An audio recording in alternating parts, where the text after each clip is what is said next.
on Robin Hood Radio. It's something I was introduced to probably, I want to say, maybe a couple of years ago. I'm not good at with my timeline or remembering what dates they actually happened. But death cafes, I was introduced to, and I did a few interviews on them, and I found it extremely interesting. Especially, I think at that time it was only like 3 or 4 years, maybe 5 years after my mother had passed, and I had dealt with hospice and the issues of death and making somebody feel comfortable or be comfortable, and that somebody wasn't really my mother who was dying. It was myself, my brother, my uncle, and different people in the family. So that's why death cafes have always interested me. And a classmate of mine, Lynn Martorell, has become very involved in the end-of-life sequences that everybody goes through one way or another. And Lynn is going to be hosting a series of death cafes every month, starting on Thursday, February 13th, at the D.M. Hunt Library in Falls Village. Begins at 5:30 when they start. Lynn, thanks for joining us today.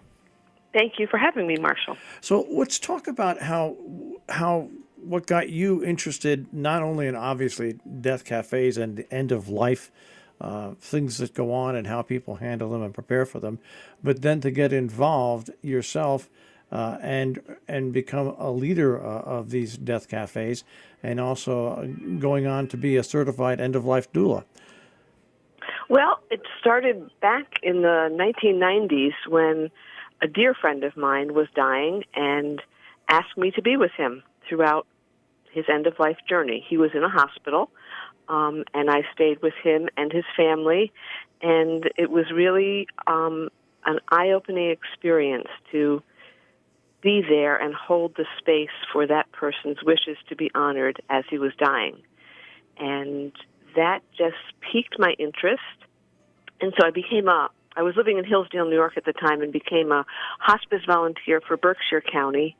And then when I moved back to Connecticut, did my training with Louisa LaFontaine for the Northwest Corner here training also. And I just felt like hospice is a great, great program. They just don't reach people in the way that I wanted to. So I decided to do a little bit more investigating, found out about end-of-life doula work, which is just a little bit more than being a volunteer with hospice. You really help the family and the person dying navigate through all the end-of-life issues. And we work alongside hospice. We're an adjunct to hospice. I think hospice has an excellent program. I just wish people could get on board with it sooner than later. Unfortunately, most people, I think the average time that they're on hospice is less than a week before they die. You're right, because when my mother was at her end of lifetime, I had to fight along with hospice to get the doctor to allow hospice to come in, which absolutely amazed me at that time. But once we actually took that right away and got that right, hospice was terrific on so many different levels. But what I look at when I now interviewing you and the other interviews on death cafes and what they offer is there is so much more emotional and feeling of comfort support that can come from having an adjunct like you along with hospice that wasn't available to us as a family. Right. And doing these death cafes, I decided to focus on community education, because I truly believe that education is knowledge. And when you're afraid of something, if you understand it better, you're better able and better equipped to handle a situation. So I've been doing community education for the last 2 years. I did a program last year at the local library in Falls Village and another one in Canaan, and I just did a program through the Ed Advanced program at the high school. But I decided to run these death cafes because I wanted just a place where there were no agendas, Anybody can come. It's free, and anybody can come and talk about their fears, their comfortableness, whatever they want to talk about around end of life and death and dying issues. Well, I wanted to point that out, that once again we're speaking with Lynn Martorell, who will be hosting a series of death cafes, six, which begin on Thursday, February 13th at the D.M. Hunt Library in Falls Village, 5:30 till 7:30. And after that, the second Thursday through July at the same time. I think what I want to get out of people's mind is that Death Cafe is not necessarily sitting there and talking about death in a morose way. It's quite different. If anybody has ever experienced an end of life experience like I have with my mother, where I was with her for a day and a half constantly, there are plenty of other things that I think people listening, majority of people listening right now, don't understand that goes through the minds of family members when someone is passing away. Right, and the confusion and trying to make decisions in a time that is stressful, it's really hard on the families and especially hard on the patients. And more people are trying to decide not to be in a hospital but to be at home, and we're very ill-equipped as a community even to handle these circumstances. We just need to support one another, and I think that we all can do this for one another. It's not rocket science. It's just getting over our fear of death. And death cafes typically are very lighthearted and very comforting. It's not a bereavement group or a support grief program. It's just a place to come and air out your thoughts, feelings, fears, whatever.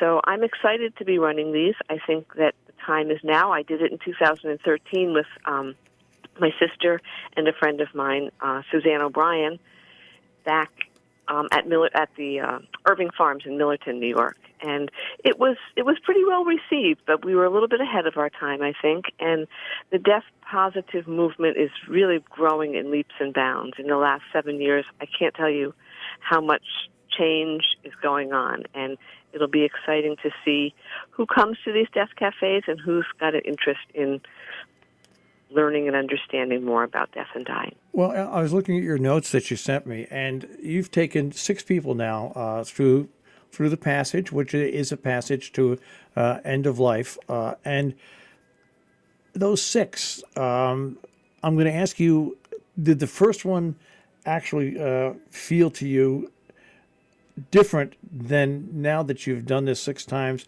and now that you've got actually more knowledge under your belt? Do they feel different? Do you feel a little different each time you approach this sequence with family members or the individual that is going to die themselves? Every person's end-of-life journey is truly their own and very different. And I take a moment to honor their sacred space. It's their journey. The family needs to be surrounded with love and support as much as a person that is dying. And it's just an incredible gift and opportunity that I'm given to be able to do this with people. It's just an amazing journey to share with another person. And hey, we're all going to be there one day. As a famous quote, and I forget who said it was, nobody gets out of here alive. I mean, you're very right. You're very right. I forget who said that, but it's true. And, and for people that are listening, and I want them to understand something, tell me if I'm wrong.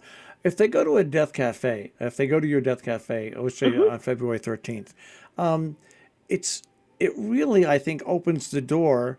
And you say take away the fear. I think it's to take away the misunderstanding of what death is all about. And I think that's the more you can make people feel more comfortable in their own skin, the more they'll grow to appreciate and understand exactly what death is all about. Not only for them, I think it eases the fear on them, but I think there's you take company, more people to get together and talk about death and the effects of death and what goes on with different families, the more secure people will feel when they eventually get into that position. Right, right. That's my hope, is that I can just add comfort to people's lives when they're going through this journey themselves or with a family member or friend. Well, once again, a series of 6 death cafes will be starting up on Thursday, February 13th at the D.M. Hunt Library on Beebe Hill Road in Falls Village. It'll run from 5:30 till 7 p.m. And then after the one in February, each month thereafter, it'll be the second Thursday. They'll run through July at the same time. Lynn, much success with this, and I hope a lot of people turn out at these, because we live in an area that is very great. It treats seniors great. There's lots of programs for seniors. But I want to point out, to me, and tell me if I'm wrong, Death Cafe is not just for seniors. It's for anybody of any age. Correct, correct. Anybody of any age is welcome. I hope that I will see friends, family members, and whoever has an interest in death and dying to come and share their thoughts and feelings. Lynn, thanks for taking a few minutes and joining us. You're welcome. Thank you, Marshall. Take care.